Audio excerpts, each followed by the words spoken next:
Today I have the founding director of the Voices of Lee, Danny Murray. If you know him, you love him. The Voices of Lee have been around for 29 years this week. It's going to be exciting.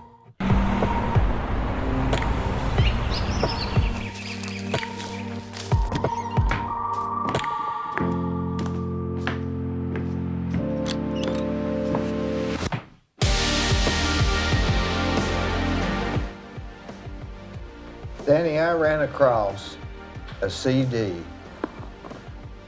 of the Singers 3. Singers 3. Singers 3. What year was that? 1972, 3, 4, right in there is when we started. Yeah. Who are the other guys? Who are the other two? Lynn Hancock was from 96, South Carolina.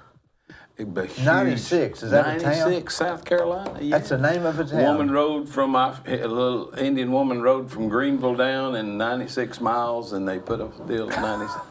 He told the story so many times, but I still forget it.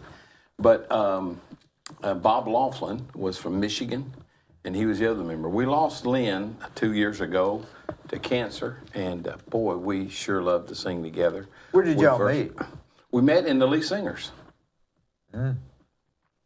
Yeah, I came here in 1971 and was... Where were you from? Burlington, North Carolina. How far is that from here? Well, that's about 7 hours over there on I-85, right in the middle of the state, right past Greensboro. Was your family Church of God? Oh, yeah. Yeah. We were Church of God all the way through. And so I had naturally been, one of my pastors was Bill and Eleanor Sheeks. You probably know them, and they live here, or used to. Bill passed a few years ago, but they had sort of pointed me in this direction, and other friends that felt like I ought to come this way, and then all of a sudden the Lee Singers came to my church one Sunday. And you got to get this picture. A little bitty church, and all we were used to pretty much was that everybody come help us sing kind of thing, you know? Yeah. And so if you wanted to sing in the choir, all you had to do was just trickle on up there, and about 20 of us would sing, you know? And then all of a sudden, the Lee Singers from Lee College came in there. Man, I never heard anything like that. I was so, it resonated with me. I'm telling you. It sent chills down your spine. Oh, I'm telling you. They had it. They were just right in there. And Delton Alford was the director of them. Man, he'd moved Delton or Dalton? Delton Alford. Yeah, Delton. So he was in charge of them. He was the director, and he would move his hand, man, and they would just sing. I said, ooh, I want to learn how to do what he's doing. How old were you then? I was 17 years old. And so I basically followed them back here. I auditioned for the Lee Singers and got in. Like 2 years later, or no, what? That was that I graduated that spring and then came right on that fall semester and got in. I auditioned for the Lee Singers. And man, I just marched around out there till they posted the list, and then I saw that I was on it, and then they asked, we had to go sing somewhere like the first day or something. And I didn't know any of the music. I couldn't read music. Could you sing? Oh, I could sing a little bit now. And we had quartets, you know, and gospel singing groups where I was from. Matter of fact, when I was 16, I started a quartet with 4 guys in 4 different cities. And I'd go around and pick them up on Fridays. We'd go sing on Saturday and Sunday, then I'd take them back home. Gospel music? Yeah. I missed every Monday at school. Years later, I went back and the teacher said, you know, it's something I always wanted to ask you. Why did you miss every Monday? I said, well, I'd go out and sing. They never knew in school. Back in those days, you just didn't do anything in school. You just went and that was it. Yeah. And I said I'd be tired and my mama let me sleep. I'd get in about 3 o'clock in the morning. She'd let me sleep on Mondays. So anyway, I had that little quartet, and then I came up here and got in the Singers. And the first time I sung, we sat back down, and he sent me a little note down there. It wasn't very nice, you know, and told me that I looked. What was it? You're the dumbest human being I've ever seen, or something like that. You know. Basically. Yeah. But I thought, hey. And who is this? Delton Alford. Yeah. And I said, well, that's not going to scare me. I'll show you, buddy. So I got in there, and the next year I became his student director, was his student director for 3 years. Then I graduated, and I stayed on as his assistant director for 4 years. But how did you change your singing tactics? Well, I was taking voice lessons, and we had to learn a lot about, how to place how to make different sounds. Most people will say, well, that's just the way I sing. No, it's the way you choose to sing. We have the ability right in here, in the tonal mask, we call it, to make thousands and thousands of sounds. One of the exercises I do in my group now, I walk in and I say, Aflac, and they say, Aflac. How did you do that? They had that image that printed in their mind when they heard it on the commercial, and they can spit it right back out.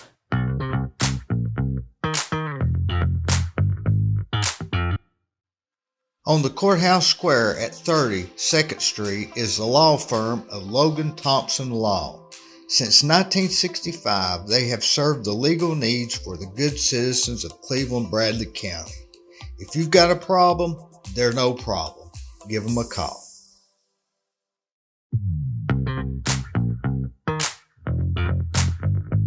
But see, now me, I can't sing. You can. Well, I choose not to sing because I have no clue. I don't know if I'm tone deaf or what, but I don't know what, No, you can sing. all this stuff is, I've got a little sign on my refrigerator that says, if you can walk, you can dance. If you can talk, you can sing. Let's get after it, What was your first love for music, singing? Well, at church, when I went to church and Was I it a big started town? singing. No, Burlington, Yeah. home of Burlington Industries. We used to have the Burlington Mills, Yeah. woolen mill here. Now that's odd. That's the coincidental, isn't it? Home of all of it right there. And so it was, it was a textile industry town. Was it a big town? No, not big, 150,000 or something, not a big town. But anyway, I went to this little church and we started singing and I just loved it. We'd get up there and we'd get around the piano. Actually, they started us singing, my brother and myself. I have one brother. And we'd sing duets when we were just little bitty guys. But why not rock and roll? Because you were that era, right? It's all what you're listening to. It's what's played where you are. And all I heard was gospel music at home and at church, and I just tuned everything else out. I didn't know any rock and roll songs at all when I came, But it was gospel music, and I noticed how it moved people. It would move them. They would cry. I don't know, maybe it was just because my singing was that bad, but they would, they were moved spiritually by it, And I remember distinctly, I know it was before I got my driver's license. I remember going to this little church, little altar. We had one of them little altars. It was just about like a 2x6, down through there. And I remember falling over that thing and just praying, Lord, all I want is somebody to sing with. But I wanted to practice. I wanted to get it right. And most people that I was around, they just wanted to get up there and let her fly. And that didn't appeal to me, I like that precision that I had seen, well, that was before I'd seen the lead singers, but, that's what I like. And you know what? God answered that prayer. I look at the thousands and thousands of kids he sent my way since then. Matter of fact, we have a program in the Church of God. We call it Teen Talent, where they come in. We just had it in August this year. And we'll have about 1,500 kids come here. They'll do drama, and they'll do music, and they'll do all different Bible quizzing, all kinds of different things. And I was over the music division.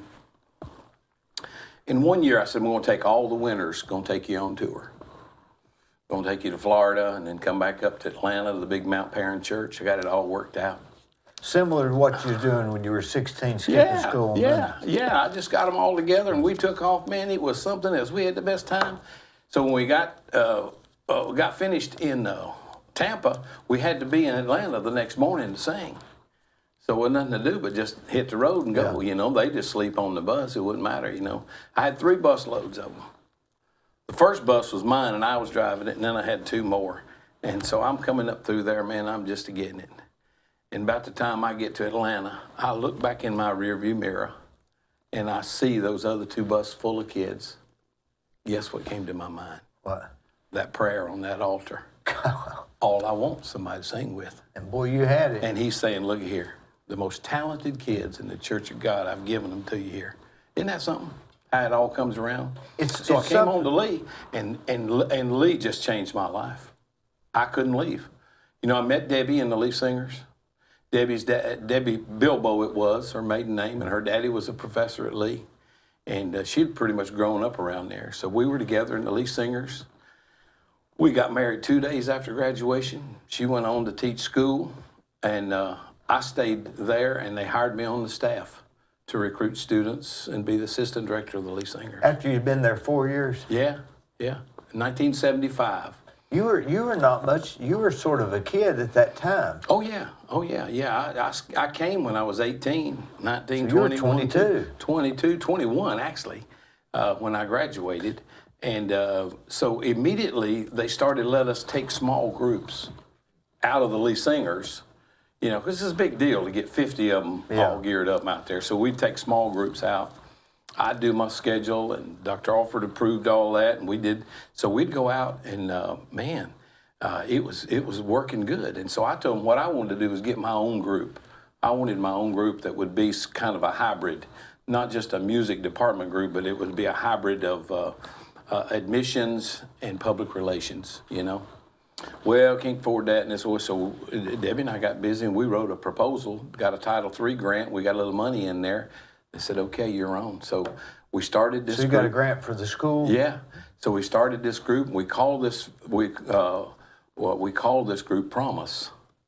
And so they said, okay, you put them together, and we had some money for scholarship, we had some money for travel, put them together, went out. We had a hard week of rehearsal.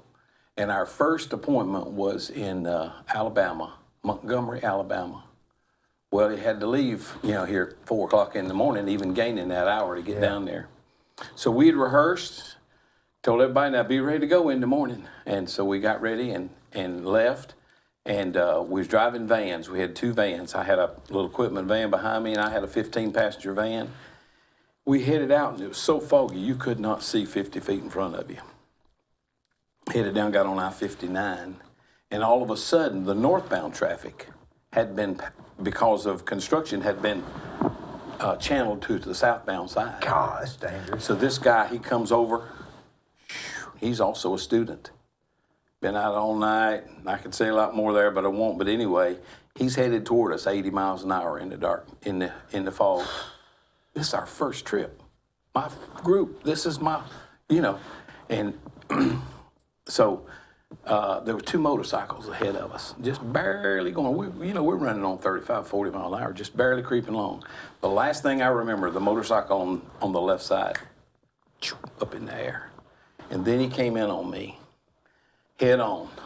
They know I saw him because I hit my brakes and slid 12 feet and turned to the right, which I hope was the reason it saved Debbie's life. She was sitting up in the front seat there. It hit us so hard, it turned that van over end, and we landed upside down in the median. I mean, Lee College brochures everywhere out there. So they started pulling people out. They couldn't get me out because I was trapped. The metal had come up, it mashed me in there. I was laying there with my head sticking out the passenger's door, and the windshield had popped out, and Debbie had crawled out. All she got was a cut on her leg. Isn't that something? And so they laid the kids down, lined them up, out waiting on the rescue workers, rescue squad, and then another vehicle came. Didn't see the wreckage because of the fog. Left the road, came around the van, and then cut back in to get on the road. It was a small car. It was a Volkswagen, but he ran over those kids. And this is the nightmare that happened on the first day of my first trip. Isn't that something? It's a nightmare. So he killed one of the little girls. She was a bright, shining star of a talent from Delaware. I've never heard that story. Yeah, that happened. In September of 77, I guess it was. And so they had to cut me out of there, got me to Gadsden, put me in the hospital, and because I had a compound fracture in the leg I was hitting the brake with, drove the bone back up, and then they broke the bone off, get me out of there. So I get in there, and it just goes on and on. The car goes over the face of one of the girls, singers. The wheel went right over her face. She lived. And they went in and rewired that all together. And she lived, went on, married, and has been a music pastor and her husband in South Florida for many years. Yeah. But we lost that one girl. Ann Thacker was her name. You'd just been on the road 2 hours, I guess. Oh, yeah. Oh, yeah. I mean, you hadn't even got time to need to go to the bathroom. So we, I just knew then that's it for me. It's over, I don't ever want to even think about taking anybody else's child out on the road. Yeah, And, how did you get over that? Well, it was it's torture because they had to keep me in Alabama for about, 2 weeks, 3 weeks before they could move me. And during that time, we go through all this process here on campus, and they have the memorial service and all like that. And this little girl had been raised pretty much by her grandfather. They heard her mother had lived with her grandfather, and he was a Church of God pastor. And after the service was over, they didn't leave town. They wouldn't leave town. They were waiting on me to be transferred. And when they transferred me up here, it was Cleveland Community Hospital then, rolled me in the door out there. They were waiting. And I had been told that they were waiting to see me. So, I had a friend who lost a kid at a youth camp one time, and when the mother got there, she clawed on him like a mountain lion. So you didn't know what. So I'm thinking, what are they going to do, So we had a lot of hoopla with the people in admissions and around. Everybody was so kind, and they rolled me in there, and then everybody kind of moved out. And old brother Scalici was his name. And I was pulled up in traction. My legs were pulled up in traction. I had cast on my leg and on my arm, and is on this arm, and he came over. He never said a word. He just came over to my arm, and he wrote, "We love you, the Scalicis." Oh, man. And so then her mother stepped to the foot of the bed, and she said, "Danny, we couldn't leave town and go back to Delaware without meeting you and telling you thanks for the opportunity you gave her, because she loved this and was looking so much forward to it. And I believe if I'd been holding her in my arms that morning, that the Lord would have taken her. We believe God's will has been accomplished." Now that goes beyond anything I can imagine. I mean, that's too much for me. But here's what it made me. It just like a ton of bricks lifted off of me laying there. I mean, because you'd had 2 weeks of... Oh, man, I was fearing, what am I going to say to them? What am I going to, You feel horrible. Yeah, but I knew, hey, it's over for me. Forget the college singing group deal. It's over. But you know what? If we listen, God always has a better idea. He's got a better plan. How long did you stay not doing that? I stayed in the hospital. That was September, and I did. Most of the fall I stayed up. I guess till December or whatever. And I got to go home. And then I stayed locked in there for a long time. But to show you what kind of friends, Paul Kahn came over one day. He drove a little Pacer back in those days. Was he in charge then? He was no. He had come back as a psychology professor back then. Brought his little Pacer over there with a wheelchair in it.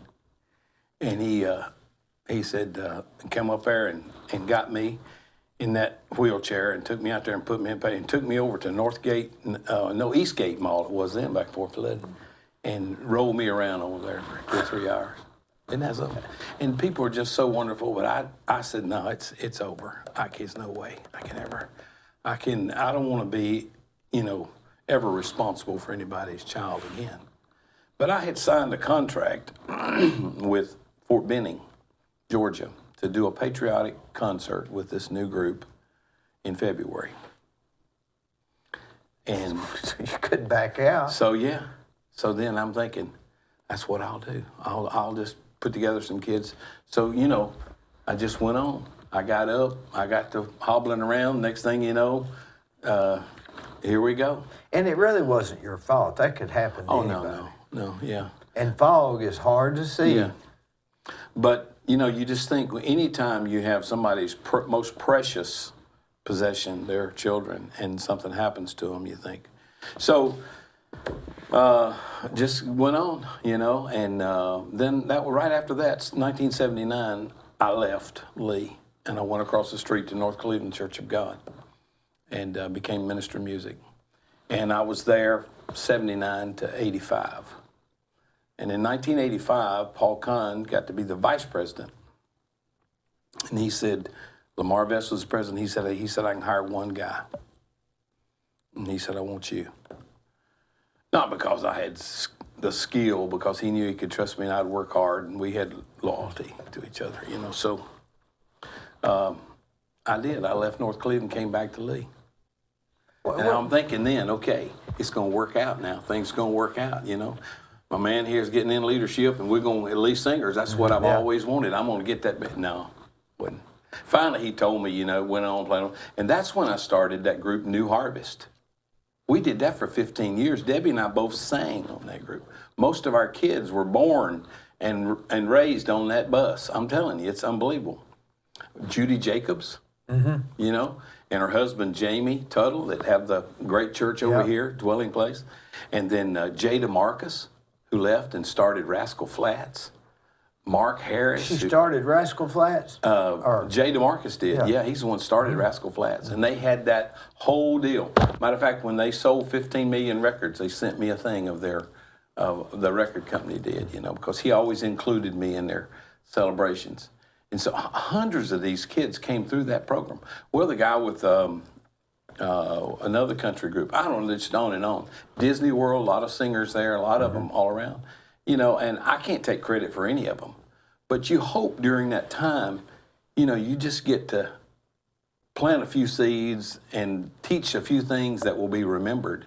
We all remember those things, don't we, from our teachers that were close association, you know? Yeah. And so then Paul Kahn, you know, says, okay, I want you to do this new group. I don't want a new group. I told you what I wanted. What possessed him to want to do that? You know, I just have to believe that he was really seeking God during all those times, trying to formulate what way Lee was going to go, and he knew he needed, you know, something out there to sort of carry the torch for the university. So he called me in his office, big whiteboard at the end of the thing, and he'd go up there and write, and I'd sit on the other end, and he'd draw all out what he thought it ought to be, you know. I wanted that big choir. No. Finally, he told me, he said, listen, if you do that choir, it'll always be somebody else's legacy. But if you'll do this, it'll be your legacy. He was right. And you know what I said? I can't even spell legacy. Why would I want one? No. And he was right. Here we are 30 years later. Isn't that amazing? We went then and sat at his house in front of the fireplace. He said, I'm serious about this now. And so I agreed to do it. 1994. We were going to have a big celebration and dedicate some of the buildings that he had built at Lee. And that was when we was going to have our debut performance, September 22nd, 1994. Because the Voices of Lee are different than the Lee music program. Yeah, well, there's lots of groups, and they're terrific, you know, but, you know, we are unique in the sense that we're, you know, not just in the music department, but we're also you know, public relations and admissions, you know, so we get to, and that was one of the things. I was thinking if I had the right kind of group, I could hit a lick for the school. So I got these kids together. He said, here's the deal. You pick the 16 best you can find. If they'll agree to work with you, agree to work with me. I mean, I'm not that hard to work with. and then I'll get them released from the other groups, okay? And so we go down through there, and guess how many I took? Oh, yeah. 0. You know why? I wanted to start a new organization. And not because they weren't good, they had a lot of great singers. I went out and recruited 16 incoming freshmen. Made my job a lot harder, but I thought it was the right way to go. I didn't want people telling me, well, the way we did it and this and the way we did it. No. Here we're going to do. You're starting with a clean slate. Brand new kids, you know. And some of them, I wish I could tell you the stories on how some of them got here. One of them was a kid trying to finish homeschooling, and we got him to go back and finish whatever just in time to get here. One of them was a young lady from California, and I called her pastor, and I said, I got a great opportunity for this young lady. You know, if you'll buy her get your church. He said, well, I've got a elders meeting tonight. Get them to buy her a one-way ticket to Lee. We'll take care of it from there. And sure How enough, they did you did. find these students? Oh, I'm musically, pretty much aware of what's out there, and people would call me, and some of these I'd met through the teen talent thing, Some of them I'd known because their brothers and sisters had sung for me But before. you had to get them to not go into the music program at Lee, but into Well, the yeah, leasing. they could be music majors. That wasn't, that's good, and we wanted them to study music if they wanted to, but it was open to all majors. So next thing you know, here we go, 1994. Got a whole new slate of kids, and the first morning we sang, and I had decided to go a cappella.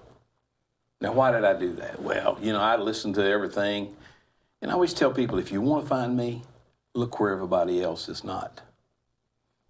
So I heard this music, it was a lot of music, and real loud, and a little bit of voice on top of it, and I said, there's the vacancy, the voice. We're going to do a cappella. So, that makes it even harder. I didn't know anything about a cappella singing. Did it help because you did? Are lead singers today still a cappella? Voices of Lee? Yeah, Voices of that's Lee. all of it. I brought that, yeah. And that's interesting because now you don't have to haul equipment. Well, Joey's pretty smart too. Yeah, we do. We still have a lot of equipment, but the point of it is... But you don't have musical instruments. Right, you don't have instruments, It's got to be easier But to get everything around. we do, is custom written, and we got a beatboxer, does the mouth drums and all like that. It's amazing how much music they can make. But we started like that, and the first time we sang, Beecher Hunter called me and said, I want you to come over there to Life Care and do a breakfast that morning. We were going to sing that night. I said, that's good practice for us. Mm-hmm. Well, I'd been rehearsing them, but I hadn't heard them in front of microphones. Then I heard them in front of microphones with no music and nothing. It was, I was suicidal that night. There is something about music that's a cappella. Oh, yeah. Yeah. We sang down in Alabama the other night, and the guy came running over, and he said, friend, I just love it when y'all sing Acapulco. I said, that's a cappella, brother, but thank you for noticing. Anyway, on we go. And then just go in there every day. And I say, I'm not going to rehearse them 3 days a week for 1 hour. I'm going to rehearse them every day for 2 hours. That's a big commitment. That's a big commitment. But, they'll come in there, and it makes a big difference in what you can accomplish in 1 week when you're going in there 2 hours every And they're day. still trying to do their studies, right? Oh, yeah, they got to keep up with all the studies, do all that, and then do our schedule. So anyway, it's a day that's like today.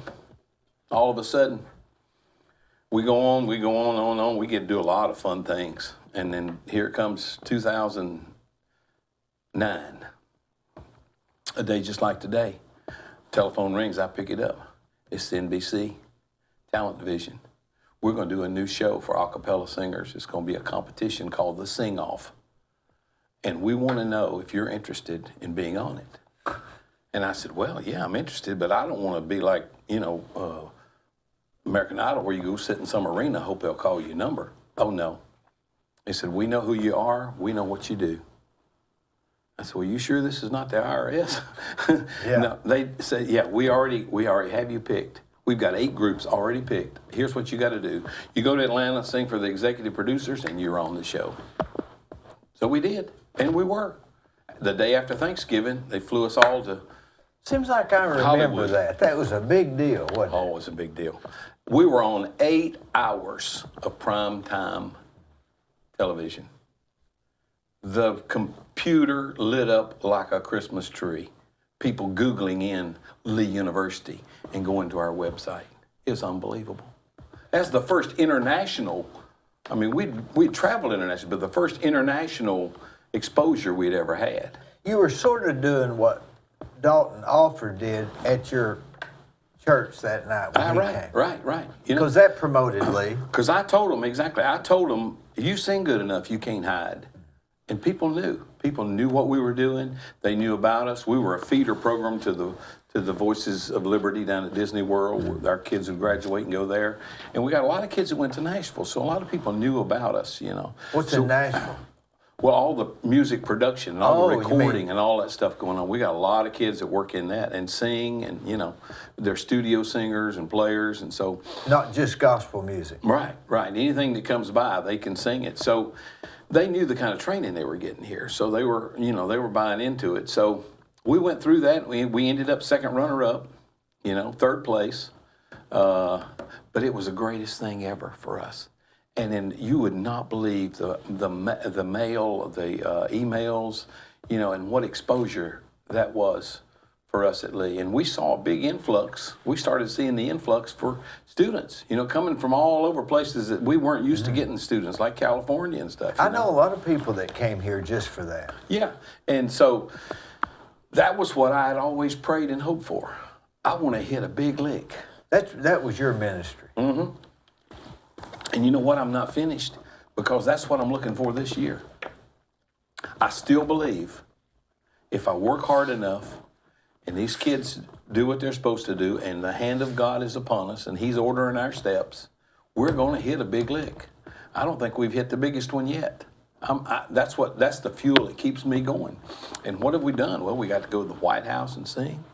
Got to go to Broadway. Dr. David Jeremiah took us to Broadway to be in his Christmas music special, I mean, all kinds of things that we got to do, that the opportunities the Lord has given us. And I believe there's more. Why? Because I love this place. This place changed my life, and I've pretty much spent my adult life promoting it, and telling people about Lee, Everybody knows you're associated with Lee, that's for sure. Yeah. When these students come as freshmen and they say, I want to join Voices of Lee, have they studied how to sing, or are they just people that's gifted with a voice, or is it people that just sign up? We get all kinds. Of course, we have kids that come in, and what I do usually is when somebody will show interest, sometimes, and I've got a lot of people in the music industry out there that are friends of mine, and they'll tell them about us, or they've seen us somewhere. We're on Bill Gaither's programs and on some of those videos and stuff, so there's a lot of places they can pick up on you. We have over 104 million views on Facebook, on songs that we put up. So there's lots of ways they can find out about us. So when they do and they show interest, I say, well, come sit in on a rehearsal. So, because they've got some interest and some knowledge, or they wouldn't be interested. Right. Yeah. And you get all kinds of skill levels. And you know what? For me, then maybe we'll hear, 150, 175 kids this year. We have open auditions twice a year at the beginning of each semester. And you pick how many? Well, right now there's 20. I got 15 singing and another 5 that are red shirts. They're in training, getting ready for when one of those graduates. Or somebody's sick, I guess, right? Yeah. So you got to keep that going. So it's almost like a traveling ball team. It's exactly. It's so much like athletics. It is, because we're training in there. Matter of fact, we were with a guy who played for the San Diego Chargers, and I can't remember his name, in Miami, at a church we were at there together, and he said, man, I can see all that muscle memory at work. You must work them hard. He said, because when we're running through those tires, people think that's stupid, He said, but that's what gives us our agility when we get out on the field. And that muscle memory, will come to play. I said, yeah, it's part of it. We want them to, exercise their voice and work at it until they get great. I heard somebody last week, matter of fact, I asked him, if you were teaching at Lee and you had 3 things you'd want to tell our students and tell the kids, like kids I work with, that I want them to be influencers of the influencers. I want them to be world changers. What would be the 3 things? One that said, get good at something. Get great. Learn how to do something really well. Mm-hmm. Now we got a lot of people that want to dabble. I do a little of this and a little of this. The first way to turn me off, if you want to come and audition, say, I play a little of this and I play a little of that and I sing a little of this. And yeah, you're not for me. I want somebody who wants to be great at something. I'm a great baritone. That's right. Something. Yeah, I'm studying. I want to be the world's greatest bass. Well, that would interest me. Second thing is you got to set your goals so high. Set them higher. And if you only get 80% of them, guess what? You beat most people still by 20 or 30%. Don't set little attainable goals. I want to do 100. I want to sing 100 times this year. You're saying don't get comfortable. Yeah. I want to sing 100 times this year. Nobody's making me do that. I'm just driven to do that because I know that's what it takes to keep us good, And so if I don't get but 80, That's still twice as many as most college groups will sing, you know. Have you ever heard anybody say that if you do something 10,000 times, you become an expert? Mm-hmm. You ever heard that Yeah, saying? that's interesting, I don't know isn't where it? they got that 10,000 times, but Believe it? Yeah, well, it's true. do some people just, does everybody have a good voice, a beautiful voice? No, no, no, no. Some people but it don't takes have all it. kinds when you put them in there together, different timbres. You know? Can you take somebody that doesn't have a beautiful voice and they can still become a really good singer? We've had some pretty good success stories, but most of the time, no. Most of the time, they have to already have some skill in singing. But I'm willing to take them at But whatever I mean, level I'm they just are. saying, does everybody have a beautiful voice that's just not trained? No, that make I don't sense? think so. I think there's all kinds of voices, and and some people, even you hear some people are all real scratchy. They kind of push down on their larynx instead of letting the air come through it. So they damage their voice even at an early age. But you want to set some high goals, and then you want to always give back. But Isn't that a great thing? but a beautiful voice. If somebody has like Hank Williams Sr., he really didn't have that great of a voice. He really couldn't carry a tune that good, but it worked for him. Yeah, Maybe one of the biggest success stories there are. And in studios, well, back then it was all analog, but now it's digital. I mean, the auto-tune stuff. Yeah, once we can take you singing, we can take you down here to our studio, and we can have you sing Amazing Grace about 4 times. And out of those 4 times, we'll get some good notes in all different parts of it. And then we'll go what we call Frankenstein, put that thing together, And a digital picture, you can take any sound and make it. And of course, they can tune it. They can do anything they want to with it. It's amazing what they can do with just a mediocre sound. Then all kinds of effects they can put on it. So, it's hard to believe what you hear on records. And you don't know if those people are, if it's authentic or if it's been. Unless when you go see them live, most of the time you can tell. Well, I figure the ones that don't do live concerts are probably heavy into the auto-tune. Yeah, it's. Can they auto-tune it live? Yeah. But just not as accurate, probably. Well, it's all based on the tonal center. So whatever key it's in, So if you're singing a song in F at church today. Well, how do I know what F is? And I'm so green on that. What's F? That's just one of the keys, So if you're singing whatever key you're singing in, if we tune that auto-tune to that key, whenever you get outside of that, it'll pull you back in, whether you're below it or above it. Who says the tone is F? Well, it starts with the tuning of A being 440 cycles, where you vibrations, and then that's where it goes on from there. So, you got C, D, E, F, G, A, B, C up the scale. Why not just A to Z?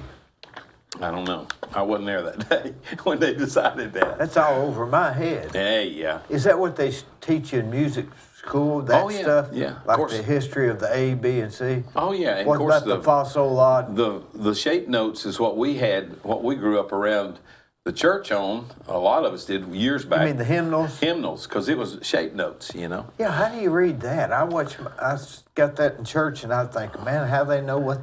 Yeah, well, it's just built on the solfege, the do, re, mi, fa, sol, la, ti, do, and each one of those notes has a different shape to it. And every time you see that, you know that that's the re or mi, whatever it is, and that's the so it's all relative, Well, it's so far out of my thinking.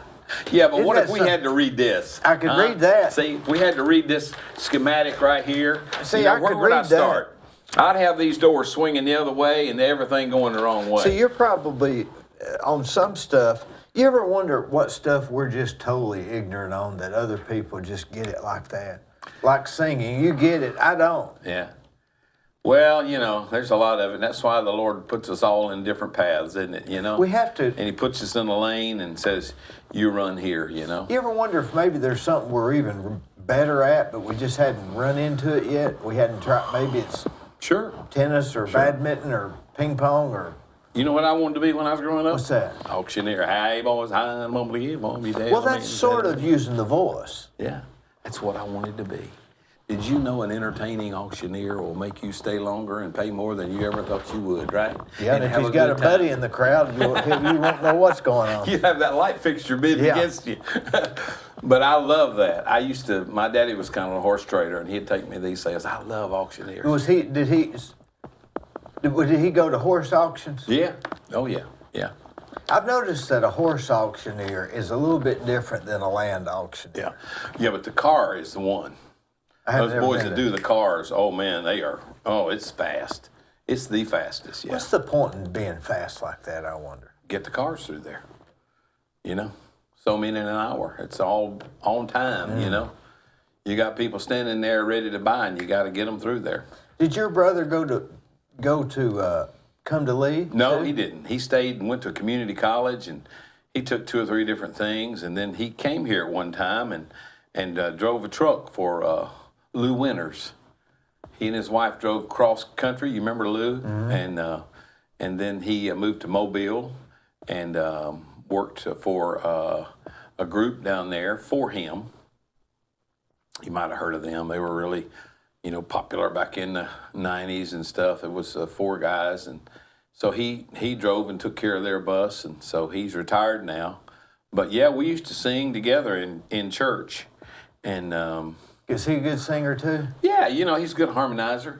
Yeah, we sort of learned. Our Aunt Frances taught us how to harmonize, and we'd get around the piano and play and sing. But was that your mother's sister? Daddy's sister, yeah. But you ever go back to Burlington? I haven't been back in a long time. I go through there a lot, when we go to Raleigh and over that way, we ride 85, 40 goes into 85 over there. But I haven't been back to visit much in a long, long time. But, because when I left, and came here, this became the center of the universe for me, And now 4 babies. We have 3 daughters and 1 son.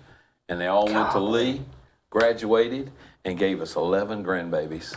I'm the most blessed. I'm the most blessed man in the world. That's 15 people. You're 16 with your wife. So when people talk about the economic impact that Lee has, what about that? So I came here from North Carolina. I stayed.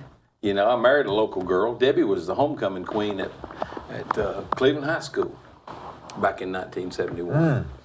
And now she's the provost and vice president at Lee. Isn't that something? So we just stayed. This has been our life. But, I come here, and now all of my daughters and their husbands, they all have businesses, and they stay here. You look at the economic impact that it gives. Plus, twice a year, we have this influx of parents and students, buying everything Walmart and Target has for the dormitory over here, Well, all of that stemmed from them coming to your church and singing one Sunday night. Isn't that something?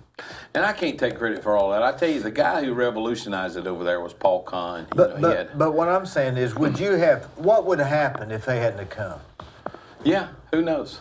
Who knows? I might have just stayed over there and worked in the Burlington Mills. Or gone to another college and whatever. Well, Elon College was right down the street. But since then, there've been a lot of cases, and people that we've met all over the world. And, I talk to every waitress that comes to my table. What you going to be when you grow up? And they're like, well, I don't know. I'm thinking, why don't you come to Lee? All the time. Here, just email us. Tell us, let us help you. We'll help find the money for it, What was it like the first day you met Paul Kahn? You remember the first meeting? The first time was, he had just written this book on the Lee Singers called The Music Makers. And they were releasing that book. We were having a big deal at homecoming.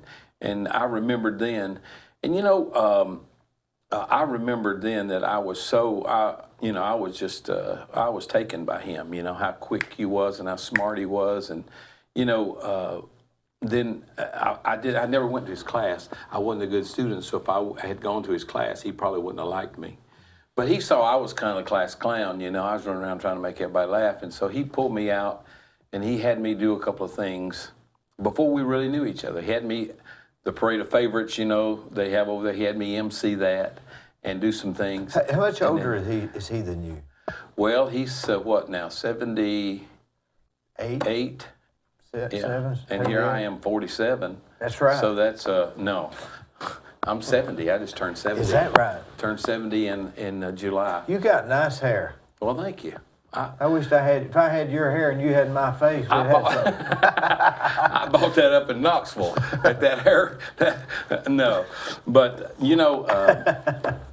I tell you what, I was so taken by him because he was such a unique individual. He's so driven. Most people that are visionaries, then they don't ever see the details. He does both. He can do both. He is an unbelievable combination of both of them. Wouldn't you hate to go against him on something? Woo! You just have to give up. I used to tell people when he asks you something, don't be foolish. He knows the answer. He just wants to see what you're gonna say. And he knows everything about. I said he probably knows my budget today better than I do. Every dime that's in it. He's got such amazing information. But then he's down to earth. And he's not like you're talking to a computer or somebody that can't communicate. I have seen him with an audience of 10,000 people just stand them on their head. Back when he was writing the books about Amway, that was in the 80s. That was in the 90s. That was when it was just. No, that was in the maybe early 80s. Early 80s. Because when he came to be president of Lee, he laid all that down. I know one guy that said to him, look, you're taking this deal at the college. I want 45 Saturday nights. And at that time, he was getting, like $10,000 for a speech. And he didn't say, let me pray about it, or he said, I can't do that. And they said, why not? He said, well, I have to preach in chapel on Sunday night. I have to be back at the school. And they said, man, we got all kinds of airplanes. We have you helicopters. We can have you from any place, in 24 hours. He said, no, you don't get it. He said, if I'm not totally into your deal, I'm not going to help you. And if I'm not totally into this thing, I can't do this school. I want to build this place. I want to see change. Well, he did. He did. Early on, he gathered us all around. He said, okay, here's the deal. The student is the customer. Y'all start treating him like that, We want their sister and their cousin and et cetera. How many students are there now? Is it like 2,000 or 1,600? No, it's more than that. It's like just under 4,000, I guess. You count them all. If all the students left the apartments that they're renting, there'd be a big. Wouldn't that be something? Vacancy. You look at all that, and not only the ones that are students, but the ones who come and stay. Yeah, like Kevin Brooks. He's an example. Exactly. Yeah, and there's so many of those. Dwayne Hamby. Yeah, and so it's really made an impact. But it resonated with me. I'm telling you. For Debbie and me, he's the one who really sold us the dream. Hey, look, it was, when I came, and I'm not being disrespectful to anybody because I appreciated, my father-in-law was one of them. They had given their lives here and worked hard, but that place was a dump, And here comes this guy, no, we're going to change this around here. Yeah, they had the dorm over there. The dorms were pretty ragged when he got started. Well, and you drove right through the main part of campus and them big old planters out there. I forgot about that. Remember when the dorm burned? Didn't the dorm burn over there? Oh, yeah. He's redone all of that. Yeah, that was a terrible, terrible thing. And probably the biggest blow to his early presidency. That just about did him in, like it did me. When it comes to people, getting hurt and people getting killed, and you're thinking, I just don't want to be there anymore, And but God is so much. His ways are so much higher than ours, and He always has a better plan, and He knows it's all in His plan. If we, just run the antenna up and listen to Him, most of the time we're praying, telling God what we're going to do, and asking Him to endorse it. And then telling people, well, I prayed about it. Well, no. You ask God and then listen. That's the trick. Well, how do you know if you're listening? Right. It gets confusing. It does. It gets complex. But here's to me, what the salvation in that is. He knows you better than you know yourself. Do you ever wonder if it matters really what we do? it's because sometimes you try to do something and it's just not working, and you keep trying, and finally you get it to work, and you shouldn't have done it. Right. Yeah. Yeah. Well, you know, I think it's hard to just solo every little activity we do. I think, you know, the big scope of what you're trying to do. Are you trying to help people? Are you a giver or a taker? You trying to hurt people or help people, you know? And that's what I want to be. I want somebody that helps people. I want to be a blessing, you know? I want my life, when it's all over, I told my kids, I say, you won't have a lot of duplexes to sell, but you have a heck of a funeral. There'll be people in here everywhere. Because I have met people, and I have told them about this place, and they say, well, where in the world's Cleveland, Tennessee? I say, it's halfway between Ooltewah and Etowah. It's real easy. And just come on. Just if I can get them to bring their kid in here to walk the grounds of Lee, buddy, most of the time we can get them to sign up. You couldn't beat the college experience. That's true. So I pretty much spent my adult life, you know, telling people about Lee, and since you were 19. Yeah, been you know, trying to tell people this is the place, you know, and then we get a chance to work with, you know, some of them closely inside the group, you know. Some of them will come and they'll look at it and they don't like my Army and they take off. That's okay. That's all right. It's all about the work ethic. You know, when I start into these people and I audition, ever how many it is, and I can't take near that many as I audition, I always pray, Lord, illuminate the right ones to me. I mean, if you was going to hire somebody to work closely with you and run your life here, you don't want it to be haphazard. You want somebody to really buy into what you're doing. I say, Lord, illuminate the right ones. I'll audition somebody and 2 weeks later, I can't even remember them, you know, just gone. And then by the same token, I'll have somebody that'll pop back up on me that was here about 8 months ago. And I'll say, yes, pull that form out on that kid, wherever, you know, it's from wherever, you know. And I'll get that thing out and I'll stare at it and I'll pray over it. And next thing you know, I'll call them, send me a video of what you did in church Sunday, and on we go. But, you know, it's not about talent. It's about work ethic. Are you willing to work hard? If you've got the good voice. Yeah, well, get your voice good. We'll get you there if you'll work hard enough. You know, so somebody could have a bad voice and make it good. Yeah, we'll get it there if you work hard enough. The problem we're finding now is that kids have been told how great they are since they were born. You know, everything they do is wonderful, and then you get that deal of critiquing yourself by yourself. You don't look at your company in solidarity. You don't do that. You're constantly looking at your company against these big companies in Nashville and Philadelphia. I do it when I drive down the road and see other people building stuff. Yeah, see it all the time. I'm critiquing you. You got to critique yourself against the standard, and most kids are not willing to do that because my mama told me that was great. Yeah, and she also said, as long as you do your best, that's all you got to worry about. Mm-hmm. Sometimes your best is not good enough. Sometimes we got to up your best. So are you willing to go about upping your best? And then we got something to deal with, you know. Come in here every day and sing for 2 hours, you know. Well, they sing for 2 hours. The same, the song. Oh, no, we got so many songs, you know. We have a patriotic program we have to keep legged up, you know, and ready to go. We have some are, you know, like we do some songs from Broadway or, you know. What time does the class? 3:30. 3:35 to 5:30 on Monday, Wednesday, and Friday, and then Tuesdays and Thursdays we're 5. So if somebody's not showing up much and they're not doing very good, you're probably going to replace them. Oh, if they ain't not showing up, they're gone right then. I mean, unless they gotta. And the first thing we ask them up front is to, you know, there's some paradigm changes that has to come. The way we think. First of all, kids have always been taught that, hey, as long as I got a good excuse, that's all that matters. Mm-hmm. And the first thing we get them to sign on to is excuses are not acceptable. You're either here or you're not. And if you're here, we'll make it work.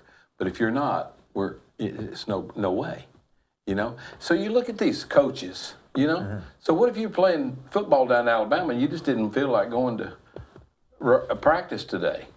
You wouldn't have a job tomorrow. But our whole society now is not holding people accountable for what they do. And I don't know what the answer is. Do-overs. We live in a world of do-overs. It's like the video games. Oh, I got killed off. I got another life, or I got a. What about when you're filling a form out online and you goof it up? You do it again, right? No harm, no foul. Just do it again. Used to, he had to write the right pen. No, I don't have you had another to- sheet. I got to make sure I don't mess up and think about it. Do-overs all the time, and it's just a programming.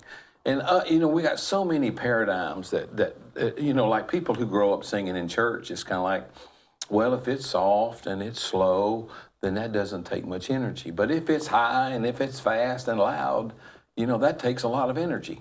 Exact opposite. The softest, slowest song we sing, we're going to learn how to put the most energy into that. And that's what gives it that good, clean, pure That's what Van sound. Morrison does. Oh, He'll man. take the slow songs and give them energy. Yeah. And the fast songs, he'll sort of take the energy out of it in a weird way. Yeah, and that's the paradigm that they're all used to. Get it going, and it's got a lot of energy to it. No. We call it compressed intensity. So what I'll do is we'll have this note like we're doing on God Bless America. We get to the last little line. God bless. Now I want you to try to sing. I want you to sing that as loud as you can. They'll go and just now double that energy and sing it as soft as you can. And that is an amazing sound. I mean, it's just so pure and Where'd so you rich. learn all this? From doing it. When I started this, I didn't really know anything about a cappella singing. Of course, it changed a lot. Back when I started this in 1994, it was just kind of real boring, madrigals and spirituals. But I had a friend, I'd sent him a lot of singers down at Disney World, Derek Johnson. And I called him, I said, buddy, here's what I've decided to do. I'm going to go a cappella with this new group I'm going to do, and I want you to write me some music. I don't know if I can handle it or not. If I can't, just tell them I stole it, and you won't have to take credit for it or take the blame for it. But, oh, man, he sent us a lot of music that the kids at Disney World do, and all like that. We learned a lot. Now then, when they graduate, if they go down to Disney World and they put on Voices of Lee, we got two of them in the line. Well, one of them just left there, Freddie Garman's daughter. Whitney, she's singing that super high stuff. The bass singer is from down here in Atlanta, and he came through the Voices of Lee. We've had if they put that on their resume, it's looked at for sure. They know what kind of training they've had, and they know it's compatible with what they're going to do, Because, some days we go in there, and if we go in and I spend 20 minutes working on the shape of a vowel and the sound of a certain place in a song, man, I mean, you got some kids, they can't handle that, because they've been in there where they've, been doing in church where they just... It'd be easier to teach me than it would them. Yeah, throw them a CD and they say, we're going to do number 3, number 7, number 9. You just got to learn the melody and come back and sing it any way you want to. Do all valves have a certain shape of the mouth? Well, to get maximum sound, what you're trying to do is create a resonating cavity. And what I try to do is I make the example of saying hello into a cup or saying hello into a trash can. Hello. It's a world of difference. So when we sing ooh, we got to create a chamber here that gives the sound a place to move, and that chamber is what gives it the richness and the fullness. So sometimes you not want the richness and fullness when you say say hello. Yeah, well, you want it. You want it to be sounding big because I don't want them to sound like they're 15 or 16. I want them to sound like they're 35. But the word hello, the valve O, is it always sung the same? Not always. Does No. the mouth always go the same? But the most pleasing sound is a sort of an oval sound where you lift the palate back here and... What's the palate? Palate back up in here, that little part up in there, and then you drop the jaw. Oh, yeah. And that's the most pleasing sound that you can have.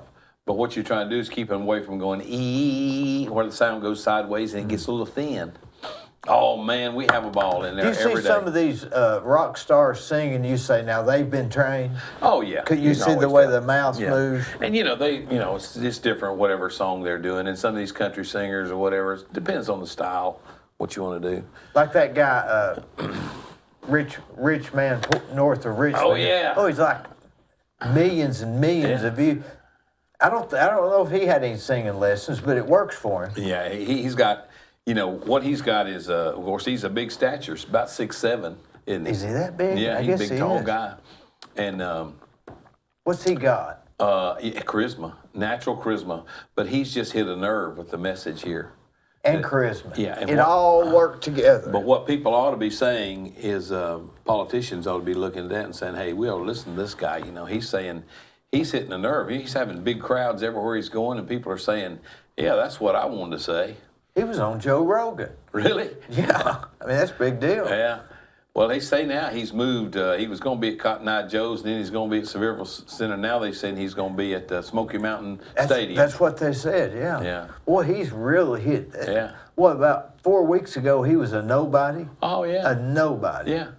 And it Writes goes that fast. one song. And that's the difference in the when digital media now. When he put it on the internet, he was just out at his house with 2 dogs in the yard.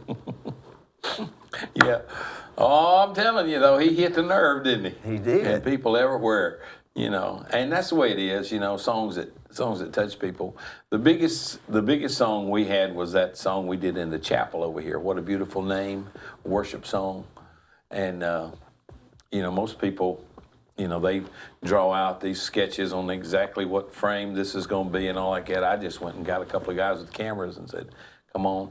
And we did that, and the next thing we know, boy, that thing took off. It was viral because of the heart of it. Mm-hmm. That's what people want. I think that's what they're seeing in him. Yeah. The people love the heart of the matter, and that's what it comes with the music we're involved in, which is mostly in church, you know. And people, I know what my needs are. When I go to church, my needs are so basic. I just want to feel close to God. I want something that moves me. I don't really care how good you are at singing or preaching or anything. I want something that makes me feel like I'm coming in contact with God. I'm getting closer to Him, and I can feel something going on. You know, That's what makes a difference to me. But we made a lot of music. This right here is two CDs in here. 25 years. 25 years of the Voices of Lee. Yeah. Boy, that's a lot. A lot of singing in there. But you know, the interesting thing is when they Can come you get back. that, Gwen? When they come back next year. For the 30th anniversary, most of these songs they can sing like they've never been gone. Now, right here, a cappella Christmas. Is this all Christmas music? Yes, sir. Yes, sir. Except the bonus track, which is that What a Beautiful Name, the one that got the 64 million views. But Christmas is a big time of year for us. 64 million views. Yeah, that's amazing, huh? This Christmas is a big deal for us. We'll do about 20 Christmas concerts from the end of November through the 20th of December. That's a very busy time for us. They're already scheduled out where you're going to be? Oh, yeah. We already have you have somebody that's in charge of scheduling? Mm-hmm.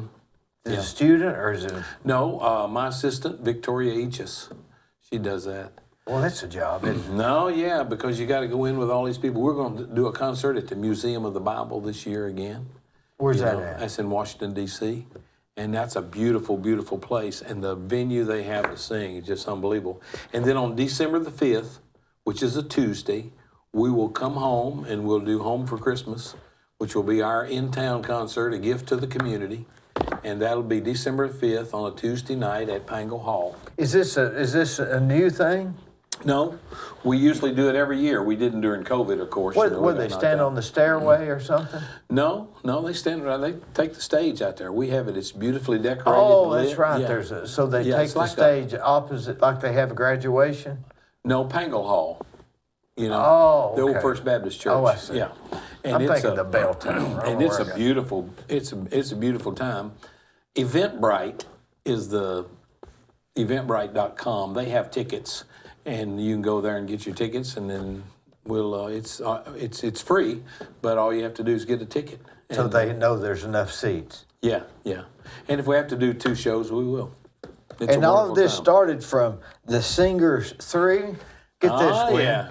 See if you can pick out. Oh, which now we're gonna get real here. Now there he is. So you are. That's me in the brown right there. Right here? Yeah, that's a long time ago, huh? That's before I looked like Colonel Sanders. How old were you then? I was 18 years old right there. 19 years old right there. Man. Were you big into God then? Oh, yes, sir, boy. I'm telling you. You were there from the beginning? Oh, yeah. And I knew that without, the touch of God on our music, it wouldn't get off the ground. It wouldn't be any good. Paul Kahn went to the board of directors and said, these three boys can sing good. And said, let me have them on the summer, and I'm going to take them out on a tour to youth camps. And we did. And he took us out, man. And that's really where we, first got to know him, and it was a wonderful time. But we recruited students, man, everywhere we go. You look similar to the Monkees. Yeah. The Monkees group, that was about the era, wasn't it? That was, yeah. Maybe that's what we were trying for, huh?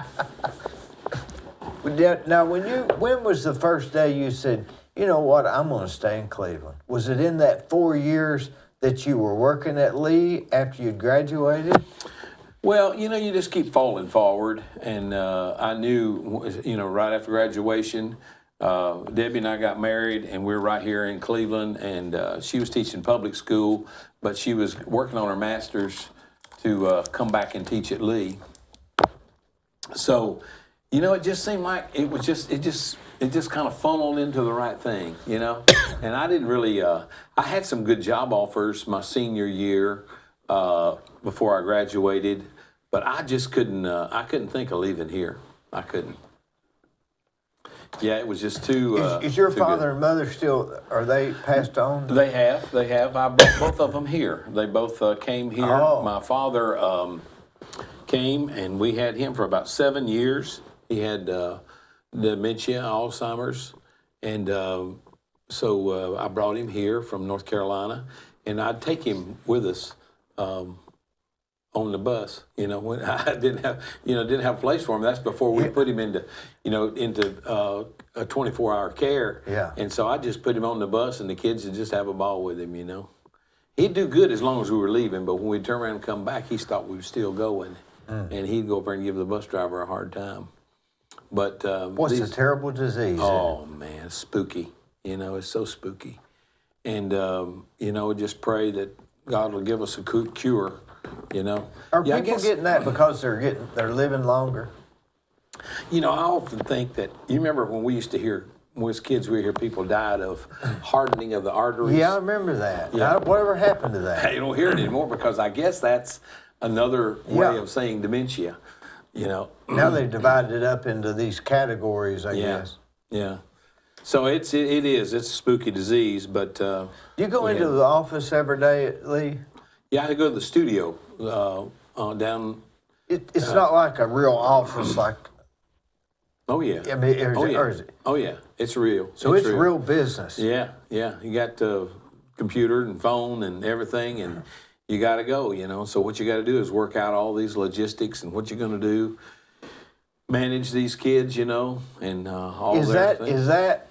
Is that 50% of your work and teaching them to sing and all that? Is that another 50, or is it more?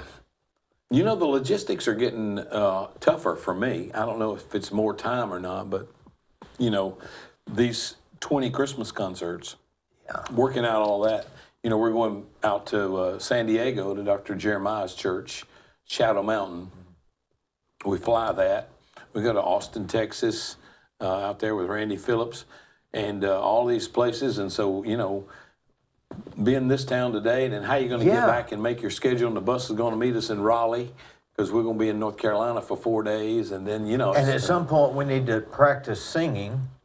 Well, once we get that program together, we're pretty much gone. So do you set up the program, the songs you're going to sing? I do. I have a program that I will use for them that will be more than what we're actually going to do, and I'll pull from that. The trick is they actually don't know what they're going to sing until I ask them to give the pitch, So we got a guy blows the pitch, and when I call for that song, usually they'll know what we're going to start with, This season, if we use The Most Wonderful Time of the Year, and so we're usually going to open with that. But after we open, they don't know where I'm going, because I'm trying to read the room. I want to do what people like, and what's going on. They're needing this song now. They're not needing this I song. want to have a little fun with them, and you can kind of tell, sometimes you get an audience and they want to kind of, holler back at you, and we got some stuff for them. We got some that we just want to sit there and watch you, Your songs, sometimes they move around too. I like that. Yeah, we like to have a variety where there's something for everybody there, not just one thing. And then I'll pull the beatboxer out and let him do something by himself, in the microphone, the mouth drums. Do you have a beatboxer every year? Oh, yeah. What if you can't find one? I do. I just do. I find one somewhere.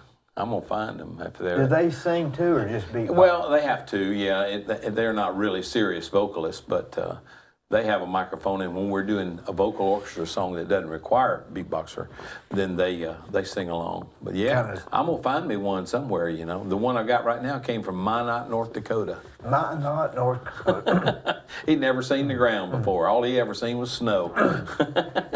Boy, that's a real talent, isn't it? It really is. It is. That hadn't been around.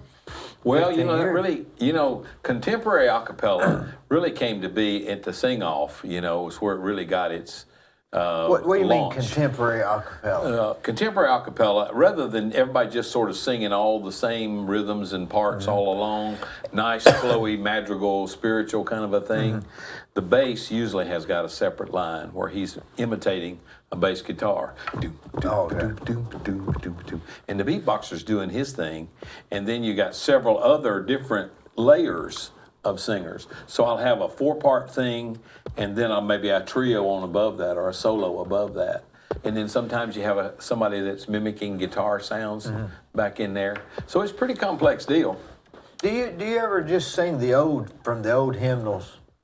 The old... We've got a couple of songs that they're arrangements, that we do from those. But, I haven't done a solfege number, but I'd like to do one of those. What do you call it? What do you call it? Solfege is what they call it. Do, re, mi, fa, sol, la, ti, do, where you sing the different shape note, instead of the words. But I mean from the old hymnals. The old... Redback hymnal. Yeah. We sing When God Dips His Pen of Love in My Heart. It's on that 25-year CD. So we've always brought back older songs. We just completed a recording project. Well, we're almost completed with it, and we've got a medley on there of songs of Bill and Gloria Gaither that people really like too. That goes through those songs that they've known them for. Because He Lives, songs like that. So and then we got some very contemporary worship songs that we do in a cappella form. So. Something for everybody. I saw you the other day at Jenkins, and I meant to say hi, but I was tied up. You go eat there a lot for lunch? It ends up we go there quite a bit. It's just good, and it's consistent, and usually if we have people from out of town, I like to take them there too. It's kind of a fun place. And it's a little bit pretty good for a business meeting and not too dull. Yeah. Where else do you eat? I like Aubrey's. I like Aubrey's, but I don't know. I went to Champy's. Champy's, it's high. Yeah, but it's a big place. It's big, yeah. They had a guy over there was doing music, the other night when we went, and he was pretty good. Now I called them to be on here, and they said they'd think about it. Really? I thought, well... Hey, Champy's, you need this. Yeah. Champy's, come on, get with it. If we're going to go eat there, I'll think about it. This will help you. This will help you. It really will. Yeah. What about, do you ever eat at Gardner's? I guess you do. Yeah, right? Oh yeah. Well, they're so busy you can't get in. I know. It seems like it takes a while when you go there. Where else you eat at? Sometimes we go just to Jimmy John's. Debbie and I will go at lunch over there. there. They don't put enough salt on food. They don't have any salt in there, if you notice. Yeah. Not any on the table. Well, I try not to salt food, because I don't want to. I try to salt. But you know what? We go to our cafeteria, our dining hall. Can people from Cleveland go there? Lord, yeah. What is it? Is it a walk through like the Piccadilly or no, what? There's like different stations. So one will be Italian food, one will be American food, one will be pizza, one will be this. I mean, now all my these son stations. goes there. Yeah. Little D or D the third. Does he like it? Yeah. Well, he graduated, and now he's trying to get into medical school. But my other one, Cole, will be there in early spring, I guess, or after January. Oh, that's great. So Thank you for trusting us with you boys. We appreciate that. Yeah. Let me ask you this. What's the future hold?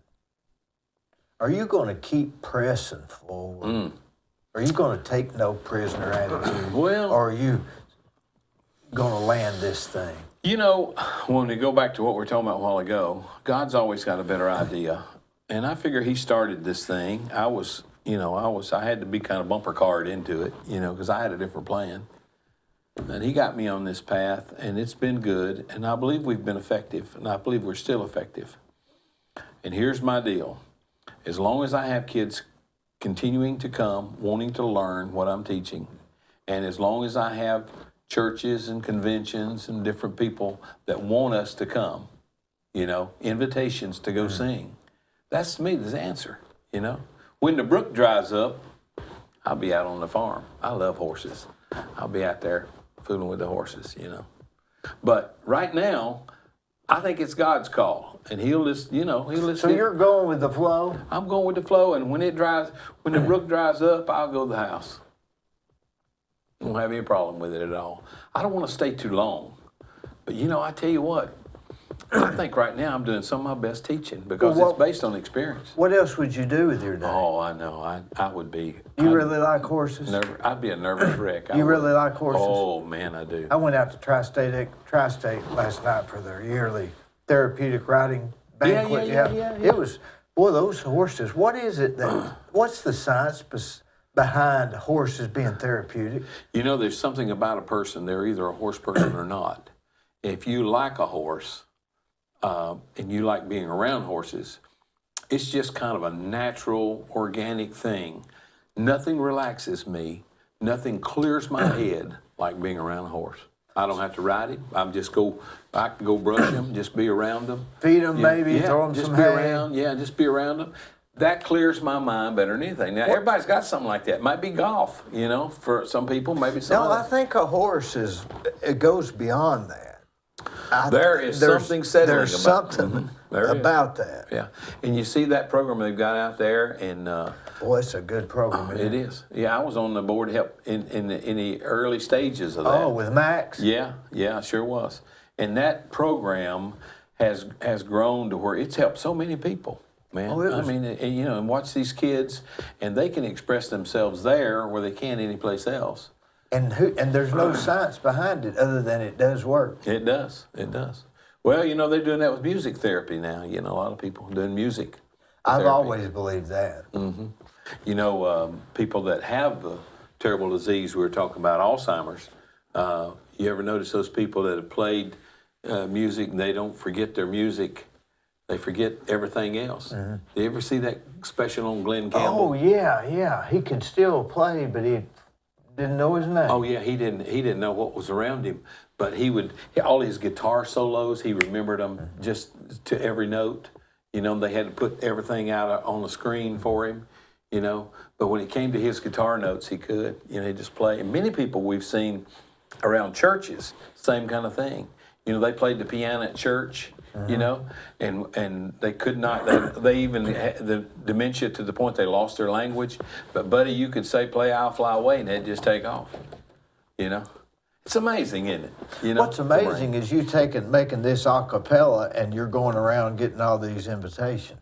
That's amazing. Well, you know, if it's there's a couple of things. People love youth and energy.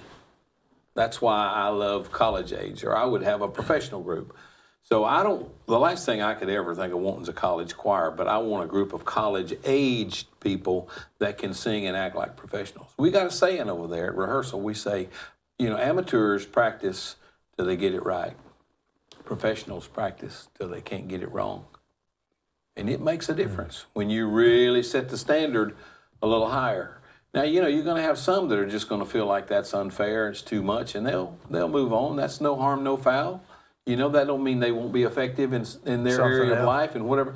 But if you're passionate about it and you want to be great, that's how we got that call from the sing-off. People knew we were serious about it. And so, and all these kids that have been through the program now that are out there, that's what makes me feel so good, you know. I can't take credit for any of them, but boy, you know, we're lucky enough the other day to get on a project for, you know, Jaron Davis, the guy that wrote "We're Standing on Holy Ground." They did a kind of a thing called tribute of all the songs he had written, you know, not all of them, but songs that were really popular.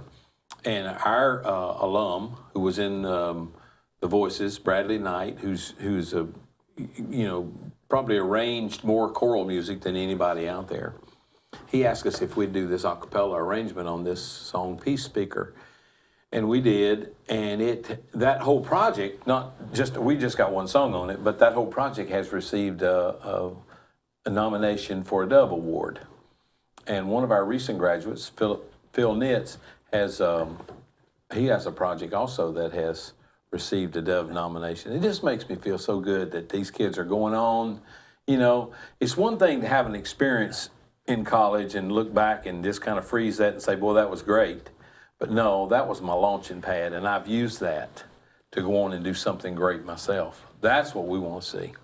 You're making a legacy.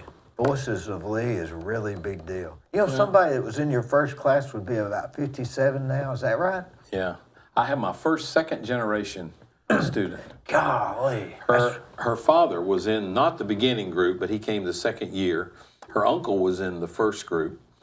And then I have one young lady from Mississippi, one of those early groups I talked about from the lead singer. Her grandmother played in the band of one of those groups.